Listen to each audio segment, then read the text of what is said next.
Bonjour tout le monde. Les beaux jours arrivent, nous sommes mi-mars, ça fait plaisir de voir le soleil. Mais les températures peuvent très bien rester encore très fraîches pour pas mal de semis, pour pas mal de plants. Aussi, il est bien d'avoir quelques stratégies pour les tenir au chaud, parce qu'on ne peut pas tout stocker à la maison. C'est une bonne alternative, mais par contre, il y a un manque cruel de lumière par rapport à la chaleur qui s'y dégage. Et bien souvent, les plantes filent très vite car il fait chaud, mais il n'y a pas assez de lumière. Et ça s'étire, ça s'étire, ça s'étire. Et puis, les semis sont complètement foirés. Tout ça pour vous dire que j'ai mis en place des stratégies afin de les garder au chaud et de les cocooner jusqu'à leur mise en place définitive, pas avant la mi-mai, enfin du moins chez moi et dans pas mal de régions de France. Et puis ensuite, nous irons voir un peu l'évolution des derniers semis que j'ai fait. Allez, c'est parti! Alors la première, bien sûr, tout le monde la connaît, cette mini-serre qu'on trouve aussi bien en jardinerie que chez Action, pour ne pas citer le magasin. J'ai aucun engagement envers eux, mais simplement voilà, on peut les trouver de partout. J'en ai plusieurs qui sont pas mal. Par contre, dès que les godets sont un peu plus hauts, la hauteur devient vite problématique. Donc ça, je les réserve uniquement pour les petits godets jusqu'au diamètre 7. Après, je passe au niveau supérieur. Alors, le niveau supérieur, c'est ce genre de choses. C'est une caisse qu'on peut trouver de partout, sur lesquelles j'ai fait des trous à 3 étages différents. Et j'ai inséré ces tiges de fer. Alors, ces tiges de fer, je les ai récupérées d'un tunnel que j'avais acheté il y a... je compte plus les années. Vous savez, ces espèces de tunnels en accordéon où il y a déjà le voile d'hivernage accroché dessus. Et au bout d'un certain temps, le voile s'est craqué. Donc j'ai tout enlevé et j'ai récupéré ces tiges de fer que mon mari a sciées pour les adapter à mes caisses. Donc j'ai inséré ces tiges de fer dans les trous, ce qui me permet d'avoir des arceaux, et ainsi je peux mettre un voile d'hivernage ou un voile anti-insectes, voilà, un voile quel qu'il soit, par-dessus. Ce qui va me permettre d'avoir un mini tunnel pour protéger mes petits plants de la fraîcheur nocturne. Et j'ai ma serre à poivrons ou à tomates. Alors celle-là, c'est dédié aux plantes qui sont déjà bien développées, comme les poivrons ou les tomates. C'est pour les faire patienter jusqu'à la mi-mai. Donc j'ai construit ça à l'aide de cagettes, où j'ai entouré de plastique bulle. Au fond, j'ai mis un carton, et en plus par-dessus, je mettrai un plastique, les plastiques de sacs de terreau, afin de pouvoir recueillir de l'eau quand je l'arrose, et ainsi muni de son couvercle comme ceci, ça leur assure, attendez, je le mets correctement, voilà, et ainsi protégée, elle résiste mieux aux fraîcheurs nocturnes. Si jamais ça descend trop bas, à ce moment-là, entre le couvercle et la caisse, je mets une vitre, et par-dessus, je mets le couvercle. Et si jamais, comme c'est arrivé certaines années, début mai, un gros coup de gel, à ce moment-là, j'enveloppe le tout d'un voile d'hivernage. 3e protection supplémentaire. Allez, maintenant, on va aller faire un petit tour sur les semis que j'ai fait avec vous la semaine dernière. Pour commencer, les kiwanos, ils ont tous levé. Ils étaient à la maison, sauf que j'ai trouvé que ça montait un peu vite à mon goût. C'est pour ça que je les ai rapatriés dans la serre et je vais les mettre dans cette mini serre que je vous ai montré juste avant. Pourquoi? Eh bien parce que les kiwanos font partie de la famille des concombres, des curcubitacées. Et ce genre de plantes, quand ça lève, comme les courgettes par exemple, une fois que c'est levé, eh bien il leur faut un maximum de lumière, chose que je n'ai pas à la maison. C'est pour ça que malgré que ce soit des plantes avides de chaleur, eh bien je vais les laisser dans la serre, sous bonne protection. Alors là il fait bon, donc j'ai ouvert le couvercle de la mini-serre.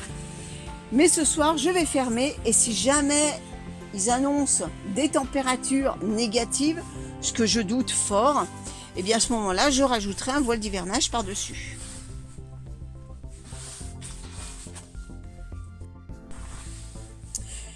Ensuite, j'ai les reines marguerites qui commencent à pointer de leur nez.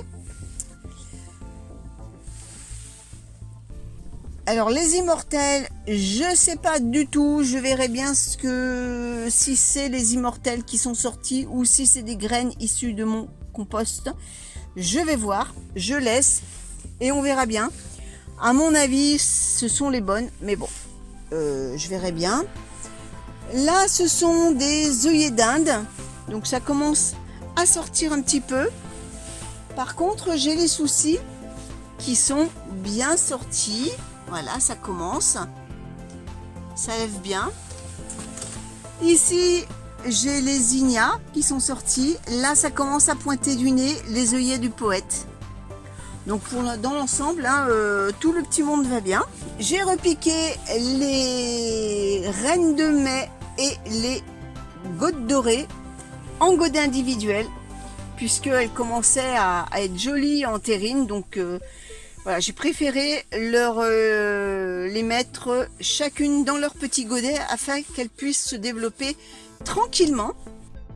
Et comme je vous ai dit la semaine dernière, aujourd'hui, enfin cette semaine, il est question de semis de tomates.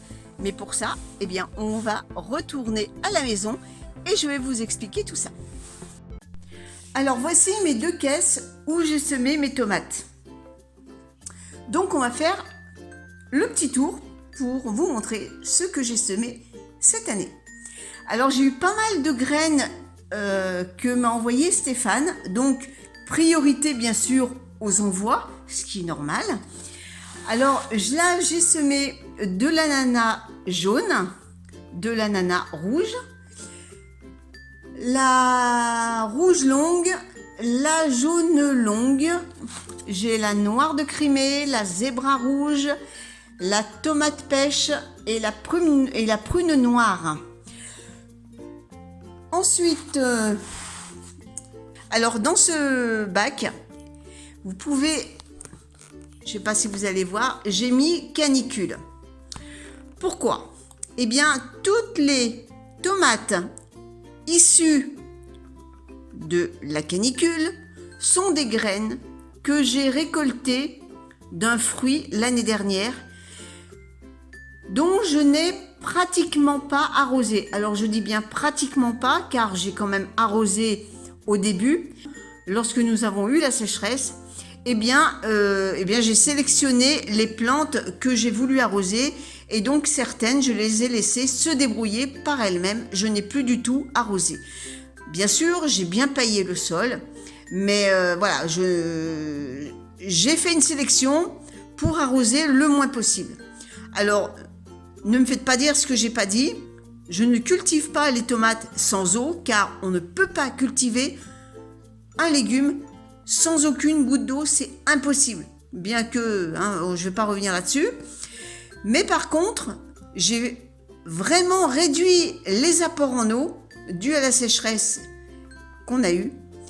Et donc, les fruits qui sont arrivés à maturité, j'ai gardé les graines pour les ressemer l'année suivante, donc cette année-là, dans le but d'apprendre, enfin, c'est ce qu'on dit, moi je veux le vérifier par moi-même, si au fur et à mesure qu'on récolte ces graines-là, toujours en minimisant l'arrosage, je vais voir si j'obtiens des graines résistantes au manque d'eau, tout simplement. Donc toutes les étiquettes où vous voyez canicule, ce sont des graines issues de mes semences récoltées l'année dernière et que je ressème cette année. Donc j'ai la Black Cherry, j'ai une série de charbonnières du Berry et une cœur de bœuf. Alors j'ai semé 2 charbonnières du Berry, une semence donc issue des graines de l'année dernière. Et là, c'est un sachet que j'avais acheté, qui m'en restait. Donc, c'est simplement pour comparer. Donc voilà, bon, pour l'instant, vous ne voyez rien puisque bien, je les ai semés en début de semaine. Donc, pour l'instant, il n'y a rien du tout.